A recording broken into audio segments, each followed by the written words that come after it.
പ്രേക്ഷകൻ പറയാണ് ചാലിയാർ പുഴ കുതിക്കുന്നത് അറബിക്കടലിലേക്കാണെങ്കിൽ നിലമ്പൂരിന്റെ ബാപ്പുട്ടിക്ക കുതിക്കുന്നത് പത്മനാഭന്റെ ദൃഢംപേറ്റാൻ എന്ന് പറഞ്ഞു.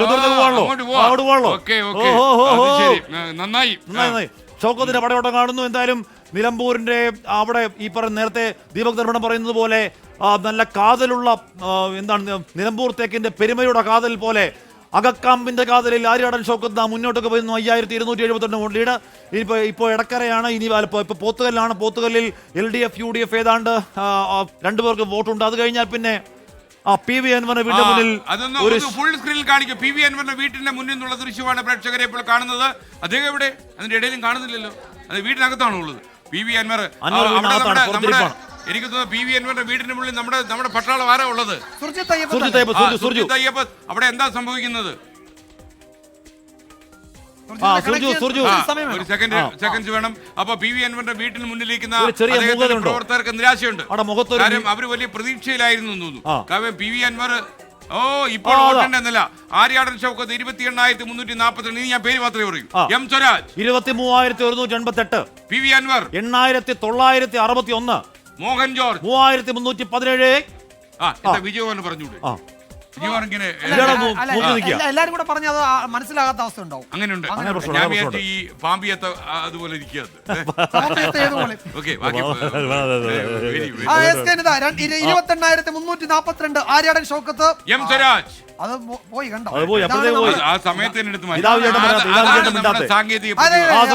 സ്വരാജ് 23,188. 8,961. മോഹൻ ജോർജ് 3,317. ക്ലിയർ അല്ലേ? നമുക്ക് നൈസായിട്ടൊന്ന് വിപിൻ സിവിജനെ വിളിച്ചാൽ എത്ര റൗണ്ട് അറിയാൻ പറ്റുമായിരുന്നു. മൊത്തം 19 റൗണ്ടാണ്. അതിൽ 10 റൗണ്ട് ആയിട്ടുണ്ടെങ്കിൽ നേരെ പപ്പാതിയായി. എനിക്ക് തോന്നുന്നു ഫോണിലെ സുർജിത്ത് അയ്യപ്പൻ നിൽക്കാൻ സുർജിത്തെ PV അൻവറിന്റെ വീട്ടിന്റെ മുന്നിൽ പ്രവർത്തകരെ കണ്ടു. അവരുടെ മുഖത്ത് നിരാശയുടെ ഒരു നിഴലാട്ടം കണ്ടു. എന്താണ് സംഭവം?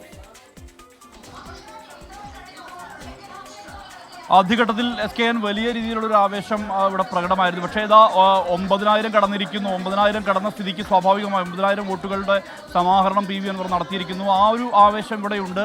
എന്തായാലും ഈ തെരഞ്ഞെടുപ്പിനെ സ്വാധീനിക്കുന്ന വിധത്തിലുള്ള ഒരു ഇടപെടൽ PV അൻവറിൻ്റെ ഭാഗത്തു നിന്ന് ഉണ്ടായിട്ടുണ്ട് എന്നുള്ളതാണ്. ഇപ്പോൾ പോത്തുകല്ലിൽ എണ്ണുമ്പോൾ സ്വാഭാവികമായും M സ്വരാജിൻ്റെ നാടുകൂടിയാണ്. എന്തായാലും അതിനകത്തെല്ലാം തന്നെ PV അൻവറിൻ്റെ ഒരു സ്വാധീനം ഈ തെരഞ്ഞെടുപ്പിൽ കൃത്യമായി രേഖപ്പെടുത്താൻ വേണ്ടി കഴിഞ്ഞിരിക്കുന്നു എന്നതിൻ്റെ തെളിവ് തന്നെയാണ്. ഇപ്പോൾ 9,000 കടന്നിരിക്കുന്നു. ഉടൻ തന്നെ അത് 10,000-ലേക്ക് കടക്കും. ആ ഒരു കുതിപ്പിൻ്റെ ഒരു ആവേശം ഇവിടെ നേരത്തെ പ്രകടമായിരുന്നു. എന്തായാലും ഇപ്പോൾ എല്ലാവരും സാഗൂതം കാത്തിരിക്കുന്നു. PV അൻവർ വീടിനകത്താണ്. അദ്ദേഹം ഇതുവരെ പുറത്തു വന്നിട്ടില്ല. തെരഞ്ഞെടുപ്പ് ഫലം അതിൻ്റെ ചിത്രം വ്യക്തമാകുന്നതോടെ അദ്ദേഹം പുറത്തു വന്ന് മാധ്യമങ്ങളെ കാണുമെന്നുള്ളത്. എന്തായാലും ഒരു ചെറിയ മൂകതയുണ്ട്. പണ്ട് ഇടശ്ശേരി പാടിയതുപോലെ നിശൂന്യ നടമാടും പാതിരതൻ മച്ചുകളിൽ നിരനിരയെ കത്തിച്ചു മായാദീപം എന്ന് പണ്ട് ഇടശ്ശേരി പാടിയതുപോലെ ഒരു ശൂന്യത അവിടെ ഇങ്ങനെ തളം കെട്ടി കിടക്കുകയാണ്. എന്തായാലും ആദ്യഘട്ടത്തിൽ അൻവറിന് ഭയക്കാനുണ്ടായിരുന്നില്ല. പക്ഷെ അത് കഴിയുമ്പോഴേക്കും അൻവർ എഫക്റ്റ് കുറച്ചൊന്ന് അടങ്ങി. അതിൻ്റെ ശൂന്യത, അതിൻ്റെ ഒരു മൂകത, അതിൻ്റെ ഒരു സങ്കടം ആ മുഖത്തുണ്ട്. നമുക്ക് കാത്തിരുന്നാണ്. എന്തായാലും 5223 ലീഡിൽ വലിയ മുന്നേറ്റം ആര്യാടൻ ഷൗക്കത്ത്. നിലമ്പൂരിന്റെ മണ്ണിൽ തേക്കിന്റെ കരുത്തോടെ ആര്യാടൻ മുഹമ്മദിന്റെ പുത്രൻ ആര്യാടൻ ബാപ്പുട്ടിക്ക അഥവാ ആര്യാടൻ ഷൗക്കത്ത് 5,583. വിപിൻ സി വിജയൻ ചേർന്നു. വിപിൻ, ഇപ്പോൾ എത്രാമത്തെ റൗണ്ട്? എത്ര ബൂത്ത് പൂർത്തിയായി? ഏത് പഞ്ചായത്ത്? 3 കാര്യം. ഏത് റൗണ്ട്, എത്ര ബൂത്ത്, ഏത് പഞ്ചായത്ത്?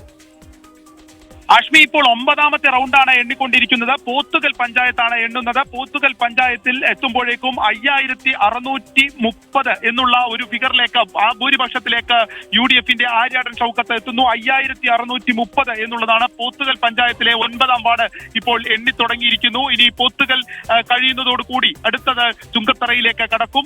ഇപ്പോൾ ഏറ്റവും കൂടുതൽ UDF വോട്ട് പ്രതീക്ഷിക്കുന്നതും വോട്ട് ചോരുമെന്നും കരുതിയ വഴിക്കടവും മൂത്തേടും ഉൾപ്പെടെയാണ് എണ്ണിയത്. അവിടെ ഒരു വ്യക്തമായ ലീഡ് അവർക്ക് ഉണ്ടാക്കാൻ സാധിച്ചിരിക്കുന്നു. അൻവർ ഇതുവരെ പിടിച്ച വോട്ട് 9,700 വോട്ടായി കേട്ടോ. എന്ന് പറഞ്ഞാൽ 10,000 വോട്ടാണ് പരമാവധി അൻവർ പറഞ്ഞ ആൾക്കാരുണ്ട്. അപ്പൊ അവിടെ നിൽക്കില്ല അൻവർ.